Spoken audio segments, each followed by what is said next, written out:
Good morning प्यारे बच्चों। आज हम सॉल्व करेंगे मैथ्स वर्कशीट 56। आज का हमारा टॉपिक है वृत्त भाग 1। वृत्त इंग्लिश में इसको सर्कल कहते हैं, इसके बारे में हम पढ़ते हैं। वृत्त का आपको सबको पता है वृत्त क्या होता है। सर्कल की शेप में एक बिंदु से जिसके प्लेन में जितने भी हैं ये पॉइंट हैं वो सेम डिस्टेंस पर लाई करें, मतलब इससे सेंटर से ये सारे इक्वल डिस्टेंस पर होने चाहिए। ये हमारा सर्कल होता है, वृत्त होता है। अब वृत्त में हम डिफरेंट पॉइंट पढ़ते हैं। वृत्त में और क्या क्या होता है। वृत्त में हमारे पास होता है केंद्र होता है। केंद्र क्या होता है मैंने अभी बताया, जिससे इसके ये पॉइंट ये सारे सेम डिस्टेंस पे हो, तो ये होता है हमारा केंद्र। स्थिर बिंदु को वृत्त का केंद्र कहते हैं। ये बिंदु फिक्स रहेगा, ये होता है इसका केंद्र। इस फिगर में ओ से हमने केंद्र दिखाया है, और कहीं भी ओ से लेकर केंद्र से लेकर अगर कहीं भी हम इसकी सरकमफ्रेंस में मिलाते हैं तो ये इसकी त्रिज्या है। तो ओ पी वृत्त की त्रिज्या। जीवा क्या होती है, जो जीवा स्थिर दूरी को वृत्त की त्रिज्या कहते हैं। यदि एक वृत्त पर दो बिंदु पी और क्यू लें तो रेखाखंड पी क्यू वृत्त की एक जीवा होती है। कोई भी हो सकती है वृत्त की जीवा ले रहे, ये कितनी भी जीवा हम ड्रॉ कर सकते हैं। वृत्त की जीवा कोड को बोलते हैं जीवा। तो ये जीवा है। जो सबसे बड़ी जीवा की बात करें, व्यास सबसे बड़ी जीवा है। व्यास क्या होता है, त्रिज्या का दुगुना होता है व्यास। मान लो ये हमारा वृत्त है, ये इसका केंद्र है, ये ओ मान लिया इसका, ये पी नाम है। अगर दोनों तरफ इसको बढ़ा दूं, ये आर पी वृत्त का व्यास है। आर ओ पी वृत्त का व्यास है जो केंद्र से होकर जाएगा और त्रिज्या का डबल होता है। ये भी त्रिज्या और ये भी त्रिज्या, दो त्रिज्या जोड़ के व्यास बनता है। ओके, जीवा की बात करें तो जीवा कहीं भी हो सकती है। व्यास केंद्र से जाएगा वही होगा, पर जीवा कोई भी हो सकती है। ये भी आर पी भी जीवा होगी। और तो सबसे बड़ी जीवा क्या होती है, व्यास। आगे चलते हैं, ये बात यहाँ पे लिखी हुई है। व्यास वृत्त की सबसे लंबी जीवा होती है। व्यास वृत्त त्रिज्या की दोगुनी होती है। ओके, नेक्स्ट देखते हैं। दो बिंदुओं के बीच के वृत्त के भाग को एक चाप कहते हैं।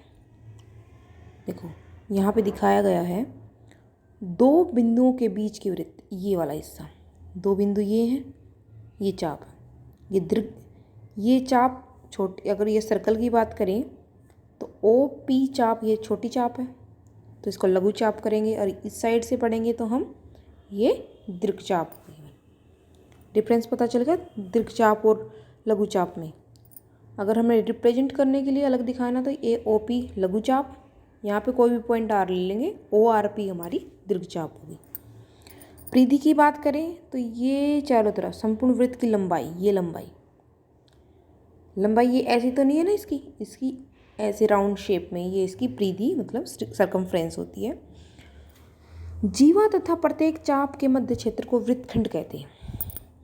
अब पहले डिफरेंस पता करते हैं वृत्तखंड और त्रिज्याखंड में। वृत्तखंड क्या होता है, अगर कोई जीवा वृत्त के खंड करती है तो ये वृत्तखंड होता है। अगर कोई त्रिज्या, अगर दो त्रिज्या वृत्त के खंड करती है तो वो होती है त्रिज्यखंड। समझ में आया। अगर जीवा वृत्त के खंड करती है तो वृत्तखंड, अगर त्रिज्या वृत्त के खंड करती है तो ये त्रिज्यखंड कहलाता है।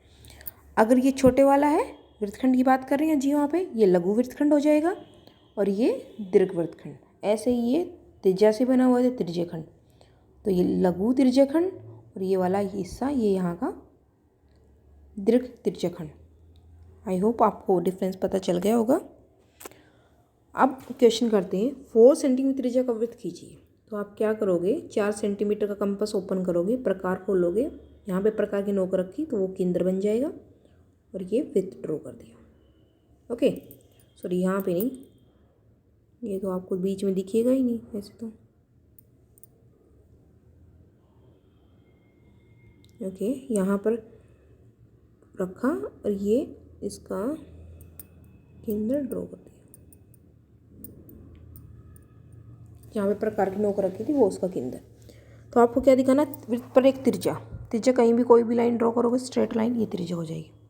ओ पी वृत्त की त्रिज्या, व्यास दिखाना है, त्रिज्या को या तो पूरा अलग से दिखा दो या फिर इसको बढ़ा दोगे तो ROP ये वृत्त का व्यास। जीवा, ROP भी जीवा हो सकती है हमारी, अलग से ड्रॉ करना चाहो तो कोई भी। PST ये वृत्त की जीवा नाम दे दिए। अगला क्या है, 5 सेंटीमीटर त्रिज्या का एक वृत्त खींचिए। अब की बार 5 सेंटीमीटर का प्रकार खोलोगे, 5 सेंटीमीटर का प्रकार खोलकर जहाँ पे प्रकार की नोक रखी थी वो उसका केंद्र क्या दिखाना, उस पर कोई 2 बिंदु A और B लीजिए तथा उस पर दीर्घ वृत्तखंड और लघु वृत्तखंड को दर्शाइए। A और B कोई बिंदु लेने हैं, ये मान लो A ले लिया, ये मान लो B ले लिया। इसमें क्या बात करी इसने, लघु वृत्तखंड की, वृत्तखंड मतलब जीवा ड्रॉ करनी है तो ये जीवा ले लिया, ये भी जीवा।